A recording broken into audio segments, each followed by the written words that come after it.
I didn't know. Maybe try restarting it. Test, test, test. Maybe try restarting it. All right. Hey, everybody. We're just getting ourselves situated.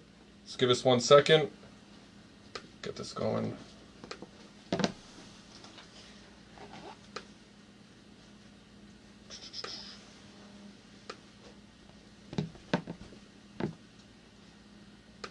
You guys can check if it is on his personal page.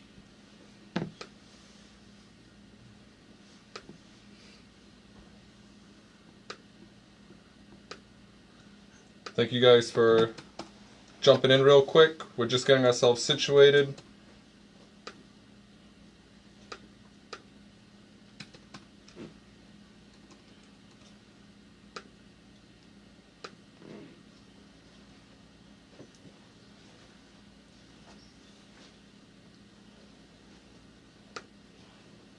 Hello, Kimberly. We're just getting ourselves situated over here, so we're going to be up in 1 second. Boom. There.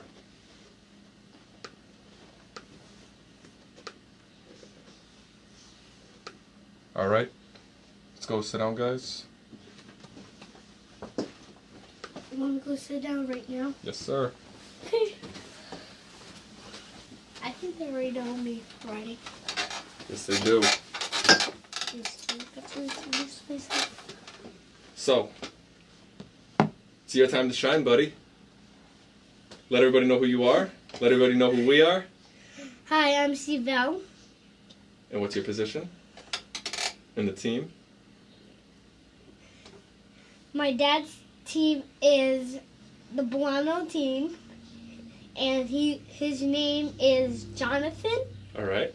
And Sergio, and he works for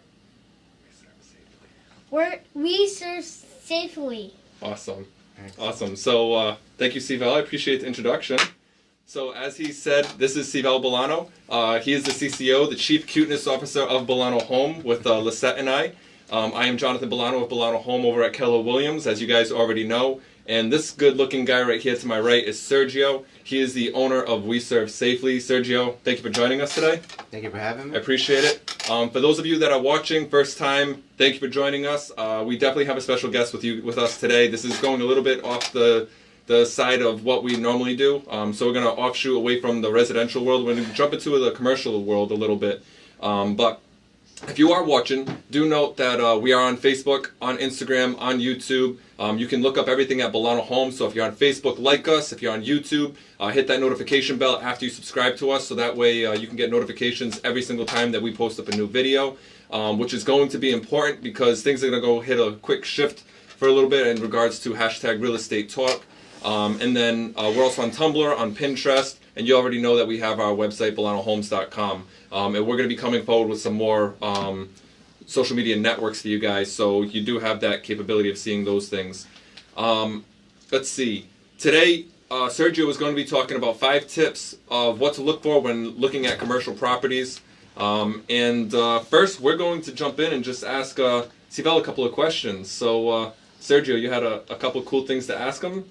If you want to answer some questions real quick. Yeah, so Steve, while we were setting everything up, I was just talking to Steve right about his favorite restaurant. So, what was it? Tell me again, what was your favorite restaurant? IHOP. You love IHOP. And what was your favorite menu item? Pancakes. Pancakes. And you said either one, right? The stuffed pancakes or not stuffed pancakes. And what was the syrup you liked? Strawberry. Strawberry. And how many times a year would you go there if you could? There was no limit. 800. 800 times a year. This is not a paid ad by IHOP either, by the way. I know. But I just was asking him questions. I mean, I deal with restaurants, so kind of more or less just give you a brief overview of who I am. I am the founder and owner of We Serve Safely. We are a food service consulting firm, and we work with restaurant owners to help them start up their restaurants. So we work with them from beginning to end. So everything you would need to be able to go from even the thought process of owning a restaurant to finding the correct location, finding out how much it's going to cost to build out that location, equipment, certificates, licensing, permits. We also are doing contracting as well now. And, you know, anything we don't do, we will connect you with people that can help you out. So if you want to do social media marketing, you know, I can connect you with a few people and they can, you know, show you around the world of this, you know, social media, and how to help it grow your restaurant. So, Great. in all honesty, we really focus on trying to make the process of opening up a restaurant as smooth as possible, because it is very, very challenging, and especially that initial first part of like finding your ideal location, you know. So that is a huge challenge because, you know, before you find that spot that you're going to actually sign your lease in, there's so many things that that you should really consider. Well, I'm excited to hear about everything that you got to say. I think everybody out there is going to be excited as well, because like I said, this is new for all you guys. And before we jump into that, I'm going to just say thank you for helping. I appreciate the introduction. You did a good job. But you're going to go over there for now, and we're going to finish this up real quick. What could I do? Come on. Nothing. Thanks, Evan. All right, so I'm going to push this over like this. And I'm going to talk to you guys. So, 5 quick tips that Sergio is going to get into today. He's going to get into some talking about financing, like you kind of already jumped into a little bit. Impulse leasing. You want to go into those? Yeah, just so like hit them off at the top level, like the top 5 points that we're going to go into, and then we'll slowly dig into it, and hopefully some people bring up some questions that they want to jump into. Yeah. So I guess you don't have to be so afraid of me. You can come over and sit closer to me. No worries. 2019. It's never too close. All right. So we have a couple key struggles that I kind of put down together. So when I was really kind of thinking about what I want to write, I mean, I could literally write an entire book about all the struggles that, you know, go into owning a restaurant. And I really tried to focus on specifically the real estate part, right? Right. So one is finances. So your finances really have to be in line to be able to own a restaurant. It's always going to cost more than you think. I remember in the beginning when I first started looking into, you know, different ways to be able to save my clients money, I realized, you know, there are so many ways to be able to save money, but at the same time, it literally costs like more money than most people have in the bank. So I was looking at a blog, and somebody was talking about how you need between 50 to 75 at least to be able to start, and that can very much be true if your restaurant location is already built and existed as a restaurant. So that means that all the equipment's there already and all the walls are pretty much up, or what? Yeah. I mean, you're going to probably have to replace some equipment, because if the restaurant failed, that means that, you know, it just didn't go well and they probably didn't upkeep with the equipment. So there's always those. But, you know, you pretty much got lucky. The hood exists, the floors are there, the walls are, you know, are still in good shape. You know, you could probably use some of the cabinets that are already in there. And then most of the equipment is, you know, is usable or, you know, easily repairable. But then you still need to, you know, it's not going to be perfect. So you're going to have to replace equipment. You're going to have to grab things that are particular to your menu. And then on top of that, let's say that all of that stuff costs you $50,000. Now you still need to be able to survive, you know, the struggles of owning a restaurant, you know, or owning any business in your first year. So, you know, you're going to need that money to invest in marketing, to invest in employees, to invest in all these things that you need to invest in while you're not making as much money as you thought you were going to be. So financing is super, super important. Now, going into, you know, that would be an ideal location, an ideal scenario. Right. And what's the more normal one? The more normal one is that you find a restaurant space that probably existed, but it's, you know, there's a leaky roof, there's equipment that needs to be replaced, There's, the owner is probably, trying to sell you the business when he's really trying to sell you equipment. So it becomes you overpay for a space that doesn't even belong to him. Right. There's, the typical scenario is, a business is really going down and they sell it off like as if it's doing great. And then by the time you paid all this money to go into it, now you realize like, oh, I need to replace my refrigerator. I need to replace, the ceiling tiles. I need to, change out some of these hot warmers. Like, I'm starting to realize that, all my employees left because they were all super loyal to the other owner, that now I need to rehire everybody. So, essentially, there's a big difference between buying a business and then buying equipment. Right. Most places that are selling, unless has a really strong name, you're essentially buying equipment, and then some people try to go into building their own concept. So they go into a, commercial space and they look at it and they're like, this is the perfect location where I want to be at. And they essentially sign the lease, they do an impulse lease, and then, all of a sudden now they're trying to find out, where am I going to put the hood? Where am I going to put the kitchen? How many seats am I going to be able to do? Like, oh, I need to add a couple more bathrooms because I didn't realize you had to have more bathrooms if I wanted more people. So all these different things that, you didn't really know you were getting yourself into, and you're already locked into A building. A commercial lease. Or going to lease. Yeah, because your commercial lease isn't like your house lease. Like, you don't pay rent for a couple of weeks, and if it's written down in the contract, you can get kicked out, then, bye-bye, there you go. And the landlord keeps all the remodels that you've done. That's the other thing, too, is that, everything that you put into it, like if you remodel that floor, you change the walls, you change the ceiling, you put in the hood, like you can't take any of that. Like you can't start ripping out, quarry tile or ceramic tiles, or start taking like it. You can't just take it with you? No, you just can't take it with you. So, those are things that you need to, work into negotiating a good lease. So another struggle that I was mentioning was also planning just takes a lot of time. Like it's, you can't just all of a sudden wake up one day and realize I'm going to open up a restaurant. Like the planning process is so important, and I feel like with a lot of my clients that's, sometimes frustrating because, there's, they feel like I need to, get a quick design, and then I need to, sign the lease, and I need to, just start getting permits so I can build. Right. And that's not really the case. Like you need to, get the right design. You need to do your market research. You need to, negotiate your lease. And then once you finally make your lease, you can confirm your designs. Then you can finally start, submitting plans to the city to be able to review and see if, there's anything they want to change. And that goes into my next thing, which is every city's different.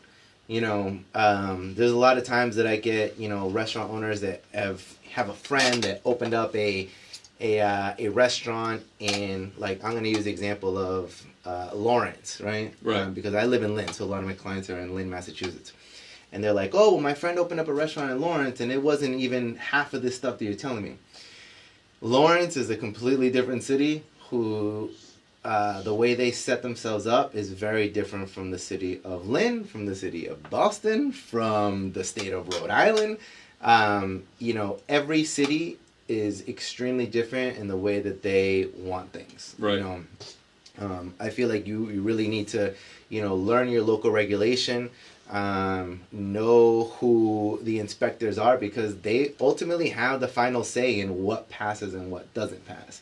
Know what their preferences are. In reality, like, I always tell people, I'm like, whenever you get an inspection, there is like, 90% by the book, and then there's that 10% that's like the preference part. Sometimes the preference work towards you, sometimes the preference work against you. Right. Because at the end of most code books, there's something in there that kind of leaves it like the final authority to the inspector, so they can make an actual decision as to what they will expect and what they won't. So it's important to know what your city regulation is and what your inspector typically wants. Another key struggle would be contracting. So contracting is super important. So once you sign this lease, once you talk to your inspectors, and once everything's perfect up to here, you need to figure out who's gonna build out this space. Like, who are you gonna hire to manage this construction project? Right, because it can't just be any contractor. That's a lot of moving pieces. I mean, there's some really great contractors out there, but they've never done a restaurant.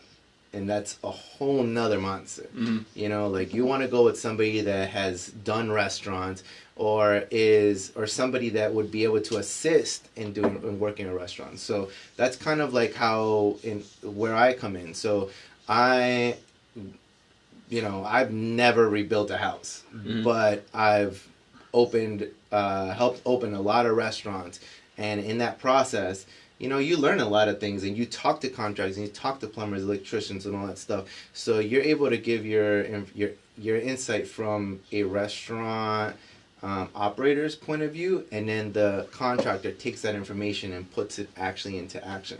So it's like anything. Like, you don't want to be the first restaurant your contractor has ever done. Right. Because you're gonna have so many things that are gonna be by the book. And, he may be the best contractor, following everything to the plumbing code, to like electrical code, to building code, but he forgot the final inspection, which is the health code. So your health department won't take certain plumbing, like the health department won't take certain things. And I mean, hopefully, fingers crossed that, everything lines up. Everything lined up, because you do have to submit a food plan review before you even get any permits. Typically in most cities and towns, again, every city and town is different. And hopefully they talk to each other, but sometimes they don't. And you don't want to be in that scenario where, you got everything approved by by every department minus the health, and now the health inspector's telling you need this, you need that. And then you already paid your contractor, you already paid your plumber, you already paid your electrician. They're pretty much just waiting for their final paycheck, and now you need to pretty much remodel the place because you made all these mistakes. So you wanna have a good plan. That planning process is super important.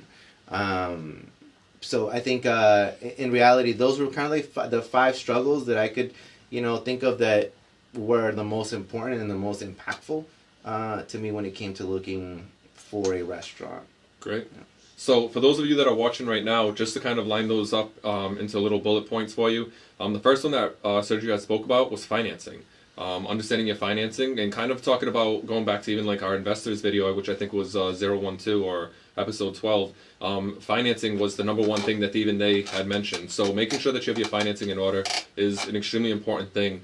And the second thing was, don't be the type to impulse lease. Don't see a property that you really, really like, not have a game plan in mind, not have your business plan put together. Have all your ducks in a row, have all your I's dotted, your T's crossed, and all that other fun stuff. Make sure you know what you're getting yourself into before you actually jump in, sign a contract, and get stuck in a lease for 5 years or so.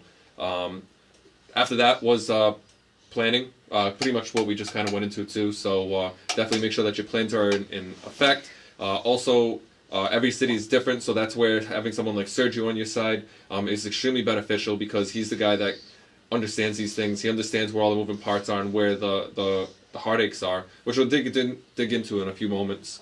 And then the fifth part was contracting. Making sure that your contractor is not the first time they're working on a restaurant, that they're an experienced person, because these also can be quite, what's the word I'm looking for? Quite a valuable tool that you guys can have in your tool belt that can help make this actually happen and create the least amount of headaches. So, Sergio, for the financing side, what's if you had to pick out one main pain point whenever financing gets involved, when someone's building up a restaurant where you've seen the one biggest mistake that has been repeated, what would you say that one was, if you had to pick out something? They didn't realize how expensive the hood was going to be. And how much are hoods normally on average? It depends on the equipment you have underneath it. Okay. It depends whether it's electric, whether it's gas. Depends how many floors you have. So for example, right now the cheapest hood that we're putting together for one of our clients is costing $3,800. It's a Type 2, which means it's electric. So it's going to have an electric item right below it. It's an electric pizza oven, pretty much. Mm-hmm. And there's just going to be a hood above it, just going to extract all that hot heat out of the restaurant, right? So, the owner came to me. He was like, hey, I want to know if I can get a better deal on this. And I kind of looked at him like, this is, he might as well be giving it to you for free. I mean, this is about as low as it's going to get, $3,800. In reality, like, assuming you have, assuming you want like a, decent sized hood. So again, people need to remember that, all of your equipment has to be underneath a hood.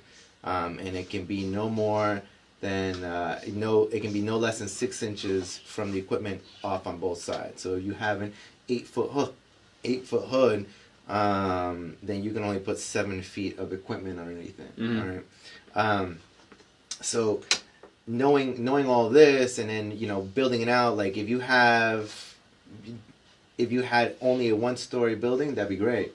But some places have like 3, 4, 5 units above it, and it's pretty. I mean, this is all estimate, but it's about $1,000 additional for each hood, for each floor to go up. And some people say like, well, we can just poke it out the back and it'll spray out the side, right? The reality is that, unless you're in a place where no one's behind you, the city may not let you do it. And if the city lets you do it, your neighbors may complain against you, and you may never even get a permit to open until you change that around. And that's Understood. a real case scenario. That happened to a business in the city of Lynn, actually. So They had to end up changing it after that. Yep. So lost probably, I think it's about a year now.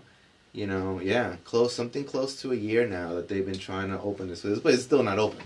They essentially built a hood, they poked the fan out the side, and it was pretty much going to spill all this grease that it was extracting, Mm-hmm. and it would spill it towards his property. So when it came to get his CV license, his common victorious license, he complained, and the city told him, you got to change it. He's like, he's right. You're not gonna spray all these oil particles into this guy's property, into this guy's house. And since they didn't have a permit to open, they put a condition on it. He had to bring it all the way up. This guy has 4 floors. Oh. He has 4 floors. You have to bring it all the way up and put it on the roof. And to save a few bucks, he lost like thousands of dollars. And again, this is kind of where the piece comes in. Like, you need to know what your city is gonna be able to do, but you also kind of need to know like past experiences. Like, you need somebody knowledgeable to be able to guide you and tell you, hey, by the way, I know this might be cheaper, but this is an actual scenario of things that have happened. You're better off maybe talking to your neighbor. And I'm sure when you explain it to him, he's not going to say, yeah, sure, let the oil spray on my windows. Shoot it on my house. Yeah. It's all right. Yeah. And a little bacon grease. Oh, yeah, But absolutely. then again, who doesn't like bacon? And you know what? I worked on a project in Jamaica Plain, actually, where the restaurant already existed. The fan was poking out the side. And during the abutters meeting with the local business organization, the building manager of the new condos that were being built right next door, these are like 4 or 5 story building, and they had all these really nice condos or apartments for rent. He came up into the meeting and he wanted to discuss that specifically, about moving our fan up to the ceiling. And we already existed as a restaurant. We already had our CB, actually we didn't have our CB license yet, but it already existed as a restaurant, so it was already built out. So we essentially told him that we would talk about it, and he agreed that we would chat about it and see if we can make that possible. Essentially, no matter what we did, even if we moved the fan on top of this little two family building, this 2-story building, it was still gonna spray over to the neighbors next door. But those are some things that you really should look out for, because it only takes one person to complain to really halt all of your plans. Mm-hmm. And that's usually why there's so much planning that goes involved. The city will force you to have these meetings with your neighbors called an abutters meeting, just to kind of give them the opportunity to voice their opinion about the business you're going to be starting within their community. So this is where your market research really has a really huge role in finding a space. Awesome. So one of the other things was jumping into contracting and trying to understand, like, how do you know where to look for those kinds of contractors? Because I know that everybody can easily find a contractor. Contractors are a dime a dozen, just about. You just go to Home Depot, spend about 5 hours, like 5 minutes there in the morning, and find somebody. But how do you find that reputable, that guy that knows what he's doing, or that person that knows what they're doing, that contractor that works with restaurants? Is it something that they would come to you and you would have those points of contact, or? Yeah, so I only deal with restaurants. So the only projects that I work on is food service establishments. I like to generalize a food service establishment because I've also worked with bodegas or small markets, right? So I guess the biggest thing would be, talk to the contractors and ask them how many restaurants have they done. If they can prove it to you that they've done restaurants, then great. That's somebody that you should consider. I will tell you this, though. They are not cheap because they're specialized, Right. They specialize in these things. And typically if they're specializing, they'll probably, they've done these large scale restaurants. They're the ones building those TGIF Fridays and the Olive Gardens and all those huge fine dining restaurants opening up, in like major cities. Like, these are contracting companies that, have a model, they have a formula, and they just take that formula and they move it from place to place. Many times they're not accessible to a new restaurant owner. But at the same time, I would want to, just educate yourself and try to do as much research as you could. I came from a world of operations. I managed restaurants, and I soaked in all this information, working with contractors, working with plumbers, electricians, carpenters. You can, just take a whole year and, do investigations and, save yourself a ton of money.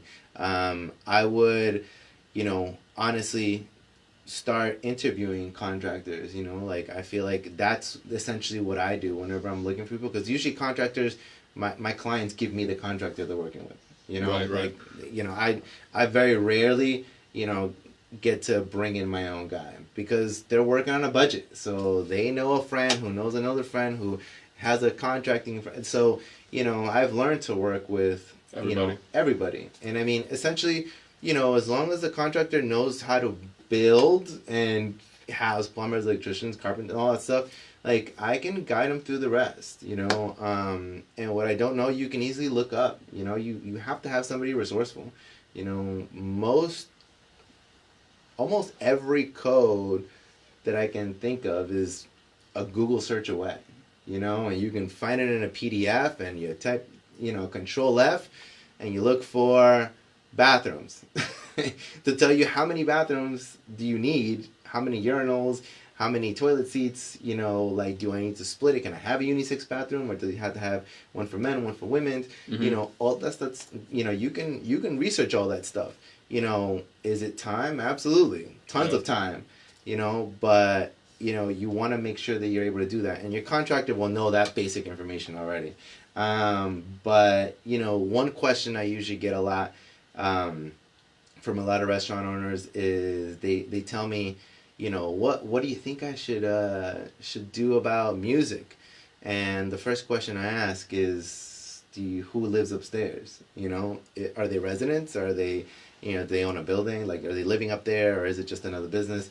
And a scenario comes up to mind because I was in a licensing hearing for the transfer of a restaurant from owner to owner, and it was this Irish bar that was gonna get bought out by it was gonna be a Mexican restaurant, and the neighbors next door were complaining about the noise, and they were saying that the noise level is too high, and they wanted to cut their hours from of operations down to 11 o'clock at night. And if you run a bar or you run a restaurant that serves alcohol, I mean, 11 o'clock, that's practically like a death sentence. I mean, you know, you want to be open as late as you can. You know, I think in this town it was 1 and then 12 during the weekdays. But essentially it was a crew of everybody, not everybody, but a lot of people that lived in there, you know, older folk. I don't want to say anything bad, but it was older folk that were probably going to bed early. And yeah, they could feel the vibration. It wasn't the noise, really. It was the vibration of the bass, because it wasn't even, the building actually, it wasn't even on top of it. It was next to it. You know, police had come in there, you know, measured the decibels to see if it was too loud, and only once had it been too loud. But these guys had complained so much. And it really was, I thought it was the bass. I mean, you know, sometimes you want to have like the best music and you want to have like really good sound system, but you don't think about who's to your left, who's to your right, who's above you, and they will tear you down. For sure. You know, there's restaurants in downtown Boston right now that, you know, are literally, one specifically in the Seaport, that is sitting there empty for, among other reasons, but one of them being that the neighbors upstairs were complaining and wanted to push their level, their hour of serving, their alcohol serving time, down. You know, so because they're residents, they live upstairs. You know, and it may not just be the music; it could just be people. I mean, you know, people are loud whenever they get out of a fun time. You know, and they're yelling and they can hear you. And I mean, you essentially have to think about that before you plan it out, because those are things that are out of your control, you know. You gotta keep those things in mind. Yeah, you gotta keep understand your surroundings. Yeah, exactly. Yeah, areas are zoned for specific things, but that you gotta look beyond that. Right. You know, just because it's zoned for commercial doesn't mean nobody's gonna bother you. Like, it literally just means that you could have a commercial space in there. You know, you still need to worry about who's around you, you know, and nobody's really gonna say that to you. Like, you need to kind of talk to the local people that are within that area. So, like, I get all that gossip by just living and working with restaurants. I mean, I don't get that information in a newspaper. I literally just get it because I'm in the industry. You know, I work with some of these people, you know, I work contractors, electricians, and they tell me these stories, and, you know, they're, you know, when I find out that it's true, it's like eye-opening. You know, I wouldn't believe that any of these things would really be a factor. But they are, you know. Well, so we got to change gears a little bit, because I misspoke a little bit earlier. I thought we were going through something else, or I said it wrong, but we were going through the key struggles right there. All right. And so for those of you that are watching, those are some of the key struggles that Sergio has experienced. Yes. So I definitely want to restate that one and jump into the 5 tips that you basically had for everybody in regards to opening up a restaurant or commercial property with a restaurant, and kind of hit through those points that you had. Yeah. So what would be that first one that you think would be the most important? So I guess one of the 5 tips that there's so many important things, but there's one of the big 5 tips because we just went through the struggles and we already had so many. I know, and I gave you the, you know, like the little cheat of the struggles, right? Choose the correct side of the road. Foot traffic flow, parking situation, your neighbors, kind of like I mentioned already. Yes. You know, many times, especially in like very high traffic areas, you know, you're like, I'm going to have a coffee shop and this place is going to have the best damn coffee around. And you're going to have a takeout window and you're going to be knocking Dunkin' Donuts out of the park. Excellent. But the property you chose was on the side where traffic is coming back home and not going out. So you want to be on the side going inbound into the city.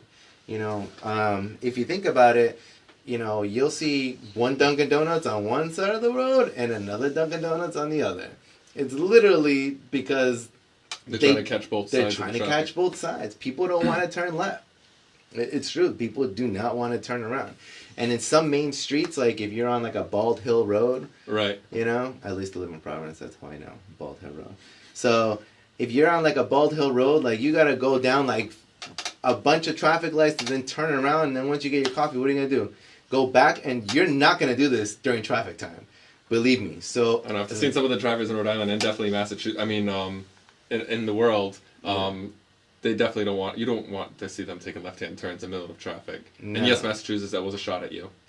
So, what would be that next big tip that you would want to throw at people? So the other one would be to choose the correct size of a restaurant. To be honest, it's kind of like a Goldilocks, rule. Like you want to have just right, but with enough room to grow. So if you're signing a 5-year lease and you have the mentality like, I want something small just to start off right now, you kind of already set yourself up to fail, to be honest. Like you want to have that mentality to like be able to grow into your space, and then let's say everything is like going amazing, you either get yourself a second location, or I guess worst case scenario you can move out to another space. But in reality, you've invested too much time and equipment into building up that one spot. Into building, so just up and leave. You don't want to leave there. Like you want to be able to expand into your own space. Most businesses actually go back to that central spot if something happens, right? Yeah, absolutely. Yeah, I mean, a lot of places that have they grow, like a lot of restaurants that are have like 10, 20, 1,000 units. They still have that one central space, and I mean, a lot of times. People don't think about that. You want to be able to grow within your restaurant. Many times whenever we are helping out with design, because we also work on design with architects as well, we will leave a lot of wiggle room. So we'll make a floor plan for what they need right now, but then we'll also make sure that there's a space in there. We'll design it so you can easily tear down a space to build a door for a walk-in outside, or to be able to give yourself the opportunity to maybe potentially get the vacant space next door, or maybe the other place, maybe next door to you is a business that might not be doing too well. Hey, you know what? Maybe you might take that space over, but build it so that you can easily just transform into that. You want to design it so that when you need more refrigeration, when you need more storage space, it's not going to take you closing down for a month to be able to get this. Like it literally is going to take you maybe a couple days to do a little construction and move right in, and I say it just right because you also don't want to get a massive space and assume you're going to grow into it. Like you need something that is going to fit your needs. Yeah, you're paying for that space, and if you're not utilizing it, I mean, it's a waste it's a waste of space, and especially the way most restaurants are going in. I mean, takeout is king. You don't need a ton of tables and seats. A lot of people are starting to realize that sometimes all you need is just 20 seats and a strong kitchen. Like it's called the heart of the restaurant for a reason. Without a good kitchen, like everything crumbles. So you definitely want to make sure you balance between the kitchen and your service area. Don't have a 100-seat restaurant and your kitchen's the size of your kitchen at home. It just I hope not.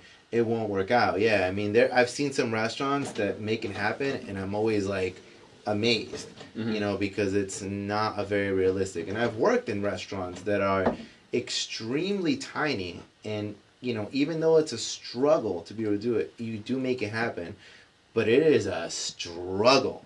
You want to make sure you have a restaurant you can grow into, and you can essentially be able to like grow from selling takeout food, and then also serving your guests in the dining room, to then doing catering, and then maybe in the future you want to get a food truck. You want to be able to have that kitchen expandable, that way you can grow into the other markets of your food service business. Great. So your next one, it looks like negotiating the lease and trying to get the lease situated, because I know that one can be complicated, especially if you're coming into a business cold turkey and you're just jumping in there that first month and you have to start paying that lease right then. What can potential people that are going to lease a property do in those cases? Yeah, like most commercial leases, I mean, you'll have down payments that are involved, You'll have an X amount that you need to owe, in the beginning of the month. But at the same time, like, you need to negotiate a really good lease. So you need to get a lawyer. I always tell people, like, you need a lawyer to be able to read this 25-page document and help you understand it. A lot of times, a lot of people, clients of mine will tell me, hey, read this lease and let me know what you think.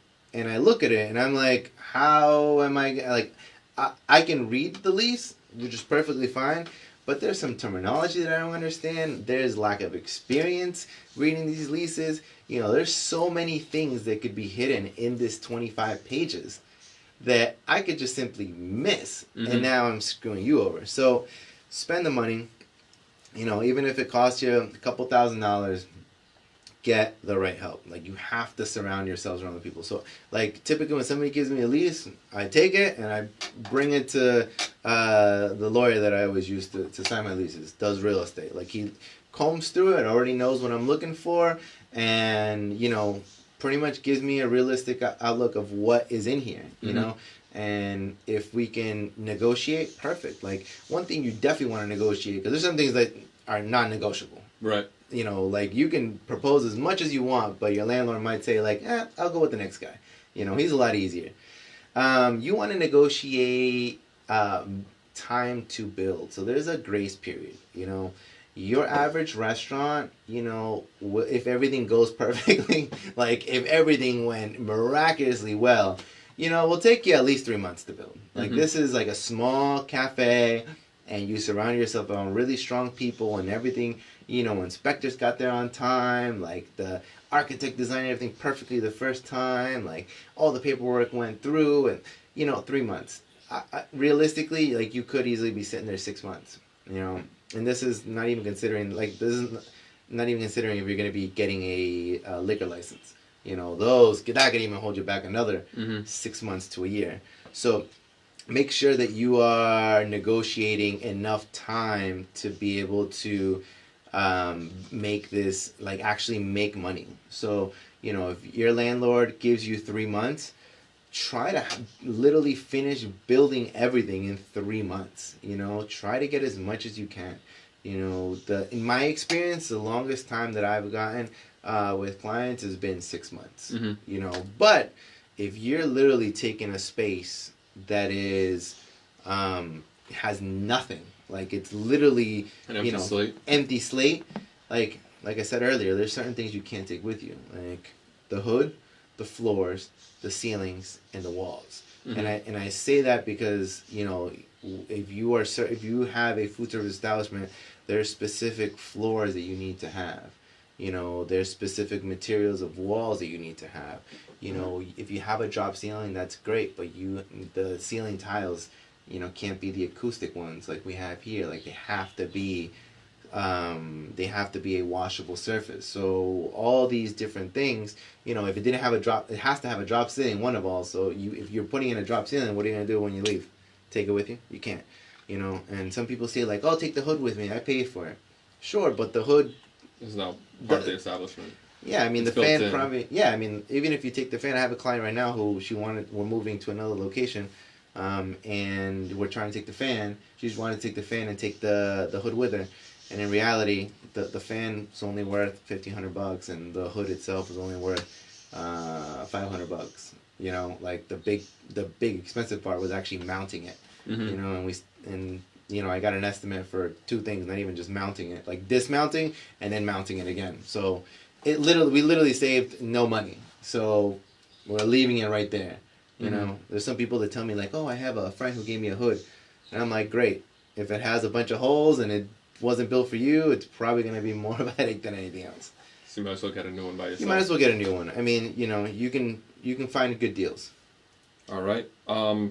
Post that, you wanted to talk about getting to know the local inspectors, know who they are. How do they get to meet those kinds of people? How do they get to meet them? Yeah. So, I mean, to be honest, like, whenever I go into a new city that I'm going to be working in, I always go to the inspectional services department, and I talk to them. I simply just talk to them, and I tell them what the project is going to be, and I ask for help.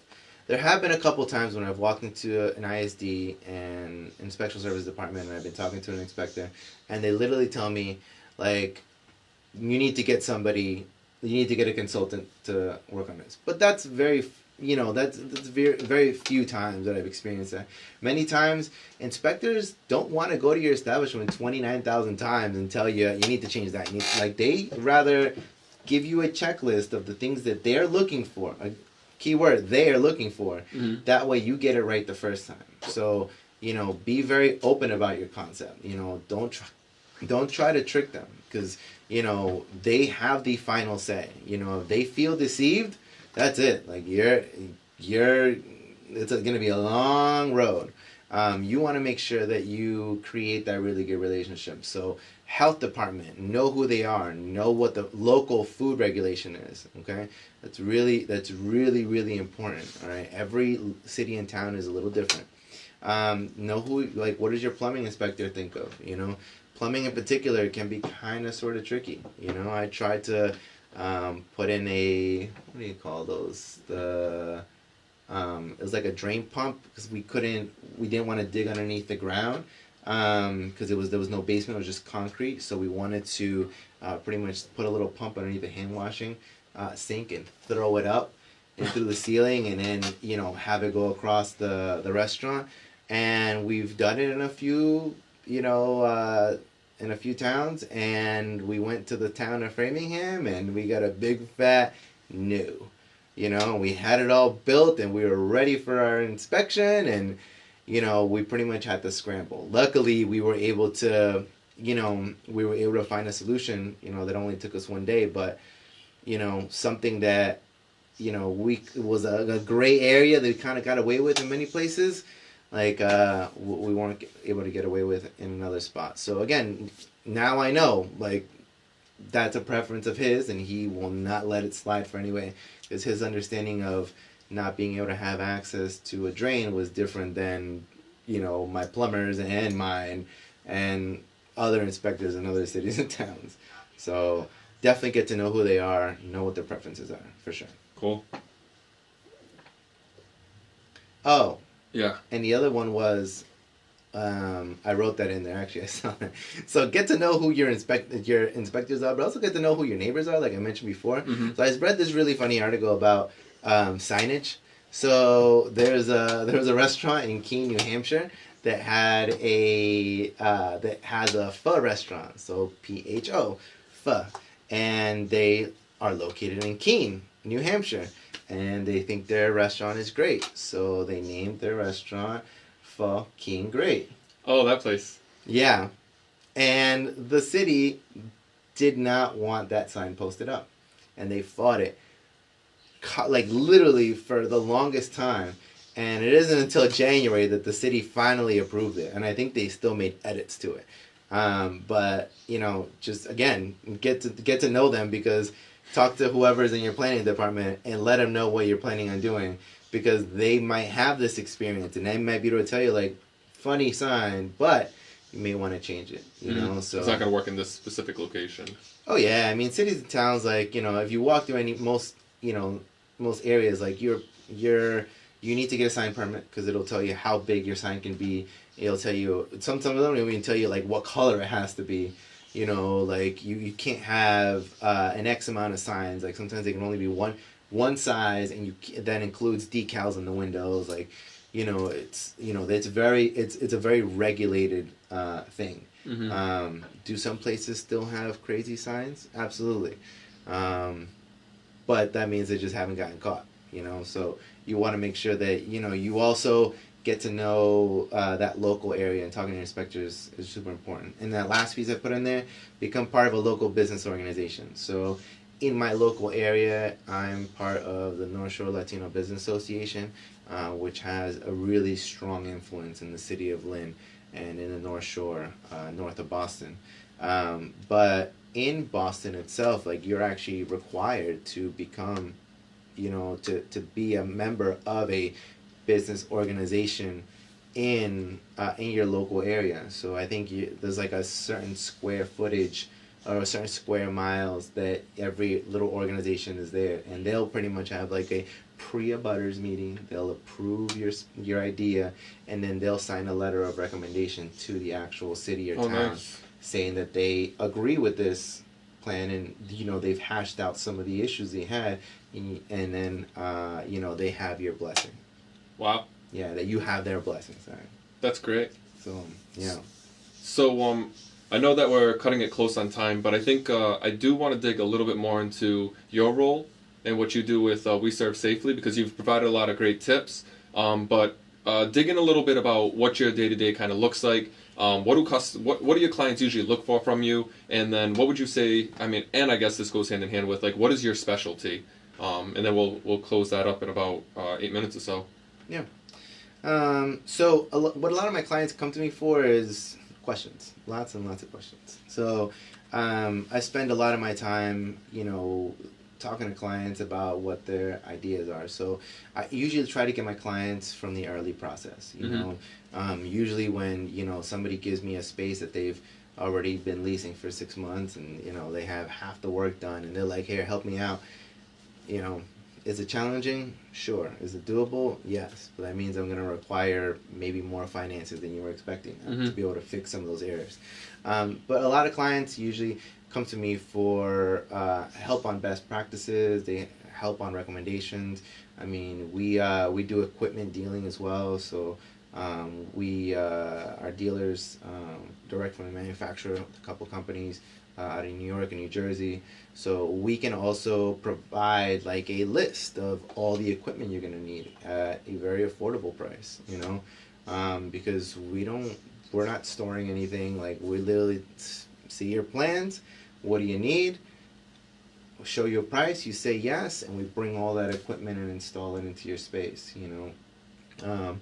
We try, a lot of our clients try to minimize their errors. They try to get help to be able to move the process as fast as possible.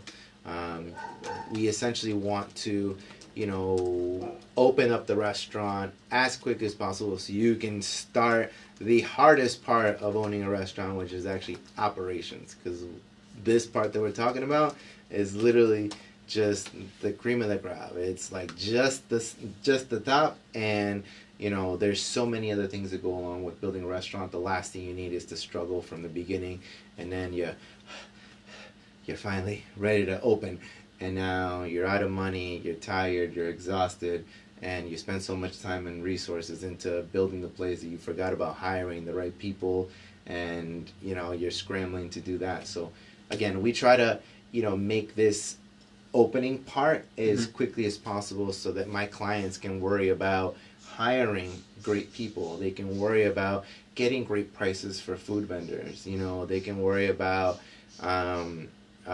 they can worry about putting together a great menu. I should have already had a good menu, but maybe they want to tweak it. So all these things that a restaurant owner has to worry about, they shouldn't be worrying about, like, how's my plumbing going along? How's my electrician? Like, am I gonna, if on my busy day, is my are all the breakers gonna start going out? That happens a lot. Yeah, I've seen it myself. Yeah. It firsthand. Yep. That's a horrible experience, especially being a waiter. And it happens on your busiest day because all of your equipment is on, and that that building wasn't built probably to handle all that electricity. So it's good to know how much how much power your equipment's pulling in, and then you take that calculation, which your electrician will do, and then you compare it to your circuit breaker box. Yeah. And that way you avoid scenarios like this. Yeah. Well, keep looking back and forth to see if we have any questions, because as all of you know out there, this is a live video, and this is a forum for all of you to speak on.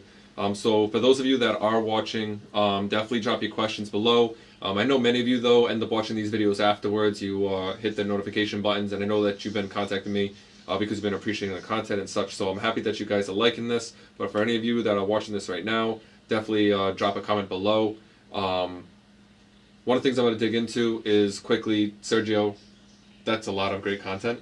I appreciate you coming and sharing this with everybody. Yeah, no, we're gonna definitely have to plan something else again in the near future. It's just another regular day in the office, to be honest. Like, I just dig it, just chat about it, because this is what I get paid for, to literally flood you with information. And anybody that has any questions, they can reach out to me.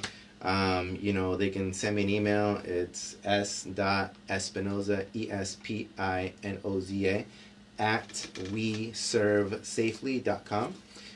Shoot me an email, or if it's easier, even give me a phone call, you know, 860-490-5888.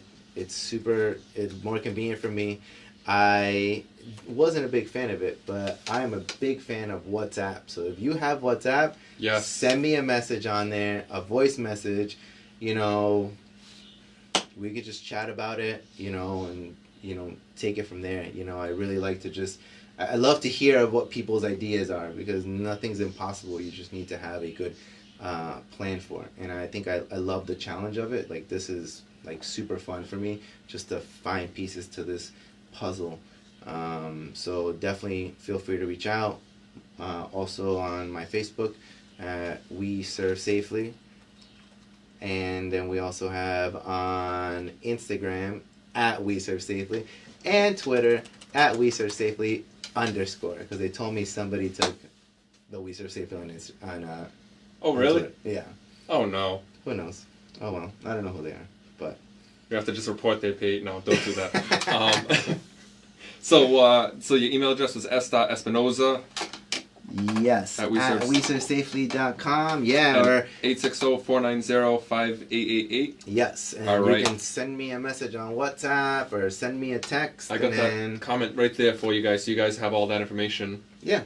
And we can chat, and, you know, any questions, again, just forward them over to me, and everything is very individualized, so it's kind of hard to just give you a general idea. You know, there's so many different factors that go along with it, but as hard as maybe I made it sound, it's very doable, you know. Yeah, and it's definitely doable with somebody with your experience. Sergio's been in the restaurant business for years and years and years, managing some of the best restaurants that are out there. I won't brag too much about him, though, because I think all the content he just provides you guys speaks for itself, and his expertise in this field. But once again, thank you for doing this. For those of you that are watching, I hope that you guys found a lot of use in this. I hope you found this valuable, and definitely go into the comment section. I'm going to put his information in the description too right after this. Look him up. Make sure to like his pages. Make sure to like him on or follow him on Instagram and see what he's doing. And I'm looking forward to eventually doing another video with you in the near future. Yeah. For those of you, once again, that are on Facebook, like the Bolano homepage, bolano.home. Instagram, bolano.home. YouTube, bolano.home. Twitter, bolano_home, because they don't allow you to do periods there. And anyways, and the same thing with Pinterest and Tumblr and so on and so forth. You look up a social media source and it'll be there. And don't forget, we do have more stuff coming to you guys. But